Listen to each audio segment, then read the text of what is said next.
नमस्कार दोस्तों, आज हम लोग बात करेंगे देवता के पर्यायवाची की। आज हम लोग 2 पर्यायवाची शब्द देखेंगे, एक है देवता, दूसरा है दैत्य। चलिए शुरुआत करते हैं। सबसे पहले हम लोग जानेंगे देवता। तो देवता से देव बना होता तो देवता का देव हो जाएगा। देवता क्या होते हैं? देवता वो होते हैं जो अमर होते हैं, जो कभी मरते नहीं हैं, तो यहाँ पे अमर भी देवता का हो जाएगा। सुर, ये तो अक्सर पूछा भी जाता है मिलाने के लिए, या फिर दिए जाते हैं 4 ऑप्शन और पूछा जाता है कि इनमें से कौन सा देवता का है, तो सुर देवता का होता है। देन हम लोग बात करते हैं विबुध। ऐसे कई शब्द होते हैं जिनके एक या एक से अधिक पर्यायवाची शब्द होते हैं, इसलिए जो विबुध है वो देवता का पर्यायवाची भी होता है। इसके साथ साथ चंद्रमा और पंडित का भी होता है। देन हम लोग बात करते हैं आदित्य। आदित्य भी किसका होता है? तो आदित्य सूर्य का भी होता है और देवता का भी होता है।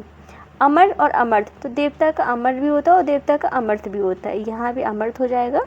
देवता क्या होते हैं? जो तीनों काल को देखने वाले होते हैं। त्रिदश भी होता है, वो देवता का हो जाता है।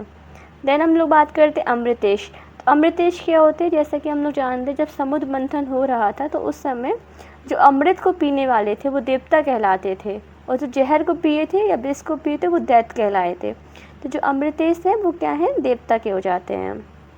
सुमनस, जो देवता है वो अच्छे मन वाले होते हैं, मतलब जिनका नेचर अच्छा होता है, जो अच्छे गुणवत्ती बत्ती वाले होते हैं, तो उनको सुमनस कहा जाता है। देवता को अविनाशी भी कहा जाता है क्योंकि इनको विनाश नहीं कर सकते हैं। अजर भी कहा जाता है। और गीवाण, तो यहाँ ये रखिए थोड़ा सा अलग वर्ड है, गीवाण भी देवता का पर्यायवाची शब्द है। और निर्जर। इस प्रकार से हम लोगों ने देवता के पर्यायवाची पढ़े, और इसमें जो इम्पोर्टेंट है उसको दोबारा रिपीट करेंगे। जैसे कि सुर, सुर किसका है? देवता का है। विबुध भी किसका है? देवता का है। और आदित्य भी देवता का है, अमर्त भी है, और निर्जर, तो ये सारे देवता के पर्यायवाची हो गए हैं। इसका जो अपोजिट होता है देवता का, दैत्य होता है शब्द की। तो जो देवता के होंगे उसके जो अपोजिट होंगे या फिर विलोम शब्द यदि पूछे जाएंगे, उनके सारे ये विलोम हो जाएंगे। देखिए देवता का सुर था, तो यहाँ पे क्या हो जाएगा? असुर।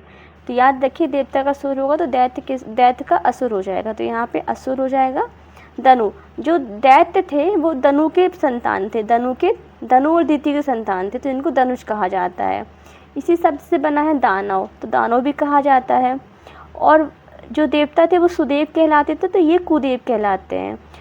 दैत्य कहा जाता है। और ये जो दैत्य होते हैं वो तमचर होते हैं, मतलब कि जो राक्षस होते हैं वो रात में चढ़ते हैं, मतलब रात में चलते हैं, मतलब रात को जागने वाले होते हैं, तो इनको तमचर कहा जाता है। इस प्रकार तमचर हो गया, निशिचर हो गया, रजनीचर हो गया, ये सारे क्या हैं? दैत्य हैं, क्योंकि ये लोग रात में चलते हैं।